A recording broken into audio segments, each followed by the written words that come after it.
In order for us to get started, it is important that we know what a broker is. A broker acts as an intermediary facilitating transactions between a buyer and seller.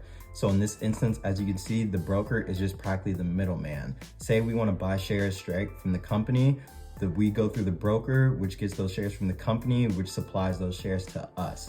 And say we are actively trading and buying and selling shares between ourselves and other traders. Say we sell shares, we the seller go through the broker to sell those shares, clicking the sell button, and those shares are sold to a buyer on the other side. Step one is going to be to choose a broker. Here is a list of the most popular brokerage accounts for beginners that are commission-free. Commission-free meaning that you do not have to pay for every trade that you take. Unlike other more advanced brokerages, you will have to pay a fee per trade or maybe per execution that you take on each stock. So for example, we have Robinhood with a rating of 4.5, Webull with a rating of 5 stars, Charles Schwab with a rating of 4.8, Interactive Brokers with a rating of 5.0, and E-Trade with a rating of 4.3. Now, it is important to note that each broker has its pros and cons. For example, Robinhood is geared more towards mobile trading on your cellular device. Webull is the same thing. However, they do have desktop applications, so you can actively trade on Webull on the desktop, but it's not the best in my opinion.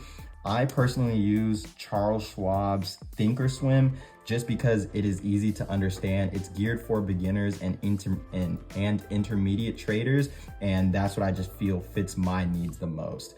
Interactive Brokers, I haven't looked into it, and E-Trade, I looked into it a little bit, and it's just not for me. Just the interactivity of it is just not too great. So at the end of the day, depending on the broker you choose, it will be completely based on your own needs and personal opinion. I cannot tell you exactly which one you should use. It will be based on you. Jumping right into step 2 of deciding an account type, first we want to discuss the pattern day trader or PDT rule. And what this rule states is no margin account can execute more than 3 day trades in a 5 market day period if your account is below $25,000. And if you do, your account can be locked for 90 days. So let's say you're under a margin account and Monday you take a trade, Tuesday you take a trade, Wednesday you skip that day, Thursday you take a trade, and Friday you take a trade. You would be violating the PDT rule and your account can be locked. Now let's say Monday you trade, Tuesday you do not trade, Wednesday you don't trade, and then Thursday and Friday you trade. You're complying with the PDT rule and